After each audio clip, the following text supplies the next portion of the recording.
Our MELS system is like a heartbeat.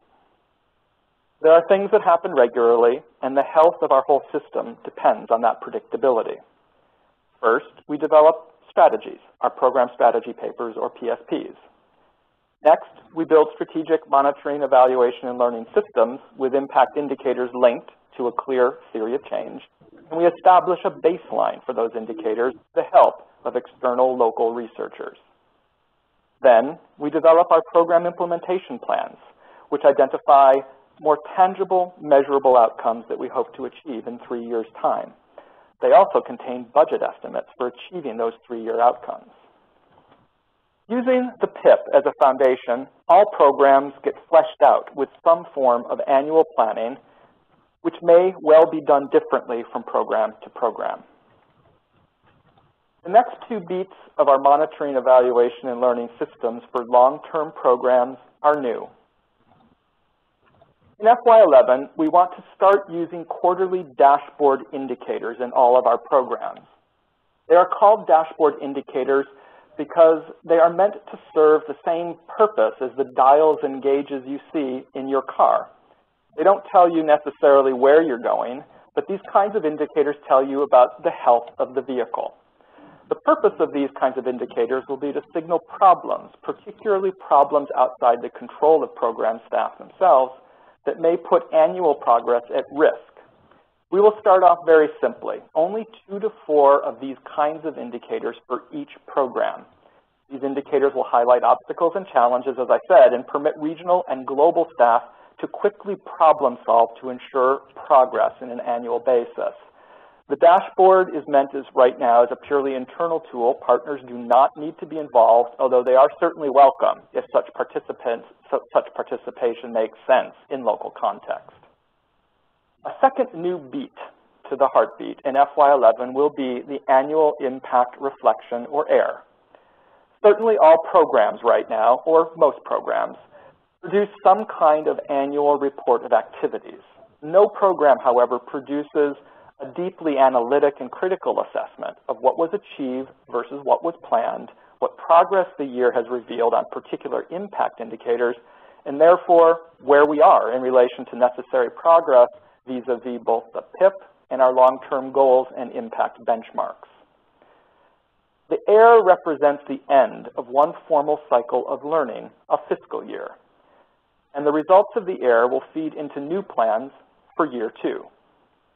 The AIR for year 2 serves the same purpose, and learnings from it and year 1 will then inform new plans for year 3. There will be times throughout these 3 years when we commission external researchers to conduct highly focused research on special topics. We might look at aspects of our theory of change more deeply, or require certain kinds of policy analysis or research, and some impact indicators will only be studied in certain years, not analyzed continuously, and will require external researchers to do it. Such research will occur throughout the life of the program in years 1, 2, 3, and of course well into the future. We call these impact studies, and they feed into the AIR processes in our annual learning cycles, providing important new monitoring and evaluation data and new external perspectives to deepen the quality of our annual learning cycles. At the end of year 3, a final beat happens. We breathe deep and launch a comprehensive external impact evaluation of our work, which goes back to the impact baseline and assesses progress against it. Results of the external evaluation will then lead us to important new understandings of context, the revisions of our theory of change, program strategy, and MEL systems itself, to our understanding of our own strengths and weaknesses and those of our partners, and lead to a new 3-year program implementation plan, or PIP, for years 4, 5, and 6. The focal point of this entire MEL system of the heartbeat is continuous learning, continuous problem solving, continuous improvement. The system is designed to help us, our partners, and the people we serve to engage in rigorous, transparent, and mutually challenging dialogue about what is working, what's not, and what we want together to do about it next. Oxfam America's MEL systems for long-term development programs have many components, as you can see. But all components serve that same purpose, and it bears repeating: continuous improvement, continuous learning about what works and doesn't, and continuous building of more effective, safe, and egalitarian spaces where more authentic performance conversations are able to emerge between ourselves, our partners, and the people we aim to serve.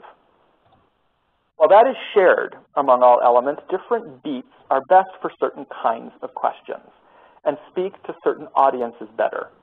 3 beats are worth specifying more closely with regards to this. Quarterly dashboard indicators are meant to help us answer basic operational kinds of questions. Are we on track to achieve what our plans call for this fiscal year? What obstacles are we encountering, and can we remove them? Main audience for this kind of monitoring: regional management, RPD Boston, and perhaps headquarter directors also, if they can help in problem solving, in unblocking obstacles to progress at an operational level. Remember, these dashboard indicators will be new in FY11. We will be working with all 10 of our long-term programs in the next 6 months to establish these indicators, these dashboard indicators, for the very first time. Annual impact reflections help us answer different kinds of questions. What have we achieved versus our PIP, our PIP? What didn't we achieve, and why not? What new opportunities have arisen, and should we be taking advantage of them, giving competing priorities? How can we improve our theory of change? What do we have to focus next year's work plan on?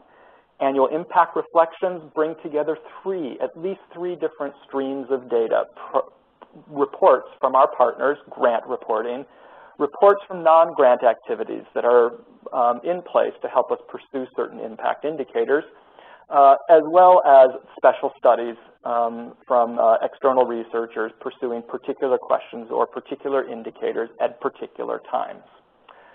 The audience for the annual impact reflection is different. We think that a primary audience for it is the program working group, the PWG if it exists, local external stakeholders who are interested in our progress, as well as the executive leadership team of Oxfam America. The triannual external impact evaluation allows us to ask deeper kinds of questions. What have we achieved versus our impact baseline? At the 3-year mark, we should be able to start answering questions not just about outcomes or outputs, but actually about impact, about whether the system of indicators is changing in the way that we predict or hope that it does, given our theory of change and given our impact benchmarks and our goal. We'll have a deeper understanding of, over the course of a 3-year period, what didn't we achieve and why not? What's changed about the context, how our relationships going with partners are an important part of the 3-year cycle, and what unintended consequences have occurred in our work and the work of our partners, and what do these mean for our strategy?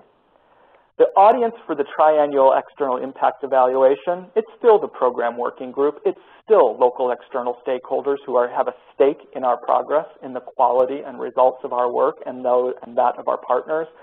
The ELT is also an important audience, but this triannual impact evaluation goes even further. The Oxfam America board will be particularly interested in seeing the results of our 3-year external impact evaluations. It's at that stage that the board can play the best role given its function and mandate.